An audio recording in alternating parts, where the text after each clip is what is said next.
So for the last 20 plus years, Silent Hill 2 has been my favorite game of all time. Silent Hill 3, Persona 4, Bloodborne, these are up there. Maybe have come close to being my favorite, but Silent Hill 2 is hanging in there. Still my favorite game of all time. I still play it frequently and it still impacts me as much. And I love these kinds of camera movements right here. This something off to the side that's just sort of creeping, just looming on the periphery of James's vision. Just this some truth or something that's just outside of his grasp. And I'm not saying that was the intent of the creators. It's just an interpretation that I have that I think is kind of cool.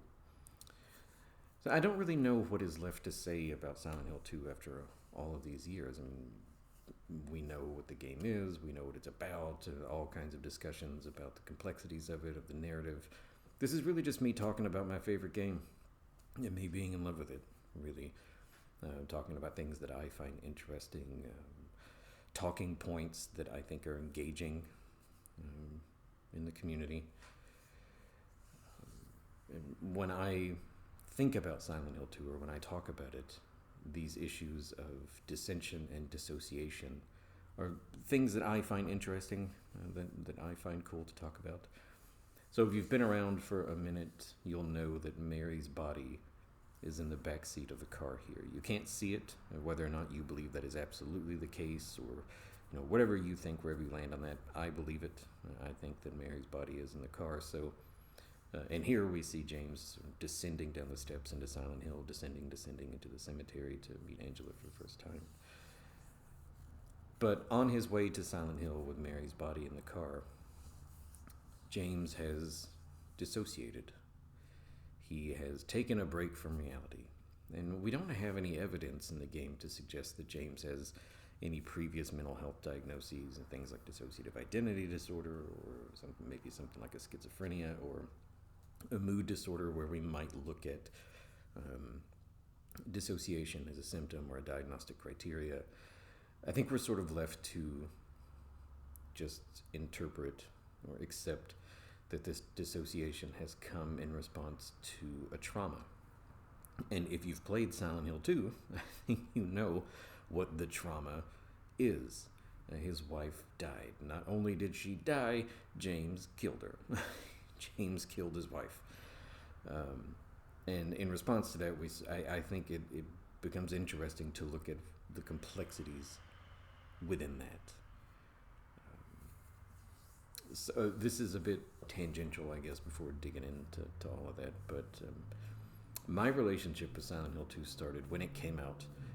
It wasn't long after my brother had died that Silent Hill 2 came out, and there was something about this game that helped.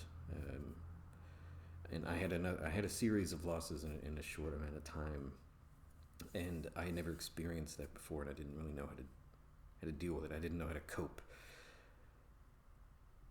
And playing Silent Hill 2, along with a lot of the books that I was reading at the time, and it really helped to introduce me to, and here we see the HD collection hard at work. I like the HD collection. I don't give a fuck what people say. I don't think it's as bad as people say it is. I like it.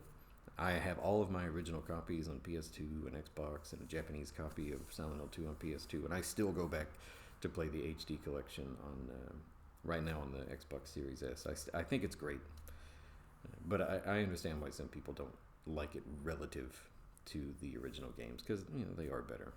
But if you've never played them, or if you don't have the money to spend on getting them, the HD collection is going to be great for you, I think. Anyway, I didn't know how to deal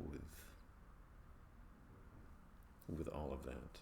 And Silent Hill 2 played a role in, just helping me cope, and I'd already loved the first Silent Hill. But I don't know if this game encouraged me to just shift my perspective, think a little deeper, along with, like I said, everything that I was reading at the time. And it was sort of all at once I was introduced to a lot of philosophy and literature, and existentialism at that age and around these events. But and so in that way, Silent Hill 2 is incredibly personal. Is incredibly personal to me. But looking at well, first, I mean, this idea of dissension, like we said, descending into Silent Hill, into the cemetery with Angela here, more and more just into the town proper, and then certainly at the end, through the holes into Toluca Prison, and deeper and deeper, going deeper and deeper, getting James to this moment of coming to consciousness, of an awakening, of a revelation of reality. Sort of the point of really great literature throughout history, this revelation of reality. People go through something, and then the arc at the end is, what have you learned? What have you come to realize? And I think this game does that beautifully. Beautifully. It's as close to perfect as I can imagine a game being, to be honest. But James's dissociation here, in response to a traumatic event. So what is the trauma? Is it that he killed his wife? I tend to interpret it as the sum of everything. Her terminal illness, in the way that not only impacted her individually, but the way that it impacted James individually and the relationship entirely. Being in love with somebody, knowing that they are going to die, and how we handle that, and the influence that it has on our emotional health, on just the stability of our life. And in response to that, you can kind of go a couple of different ways here. Did James participate in active euthanasia? Was it a mercy killing? And if so, is there such a thing as a completely altruistic, objective, assisted suicide? A little tricky. I don't know.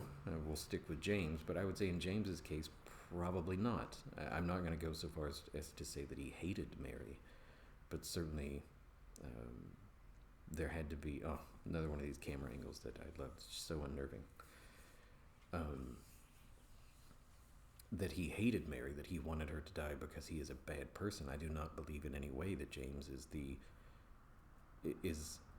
the antagonist of the story in a boring way. I think he's far more complicated than that. That he wanted to end Mary's suffering.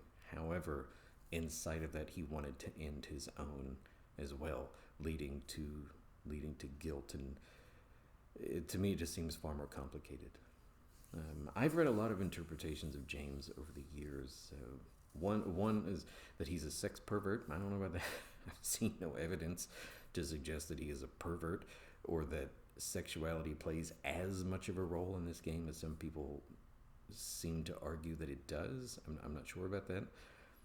I think some of these might be some of the same people that are consistent that Pyramid Head is raping the mannequins in the apartment building, which is absolutely not what is happening.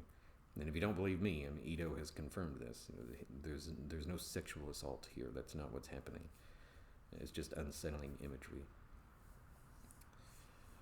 So yeah, I mean, to look at James as somebody who participated in a mercy killing, which I think the voice actor for James has called it that sort of kind of in interviews. This idea of active, certainly not passive, euthanasia, but not coming at it from the perspective of I just want to help end my wife's suffering. There's certainly more to it than that. And it's an interesting topic, I think. I taught it for a while I was doing my second master's. I had gotten a master's in philosophy before that, and so I was able to adjunct for a little while. And anytime this conversation came up of active and passive euthanasia, it was always a very interesting dialogue. It was never boring. People had all kinds of opinions on this, and I think that the moral implications of whether or not it is ever moral to assist somebody with dying at the end of life, to alleviate their suffering, is ever moral, and your belief on that is going to impact your opinion of James a little bit. I think. But I think that that's fascinating. This whole, usually in a run, it might take me an hour and a half. This one will be longer. I'll probably linger a little bit in some areas. I'm not trying to do a proper speed run, or clearly, you know. But really, this is just going to be me talking about a game that I love, some topics along the way. And if you've never played Silent Hill 2, coming up on the remake, I'll throw in some tips and tricks as best I can, and really look at this game. I think that is incredibly fascinating and a brilliant achievement.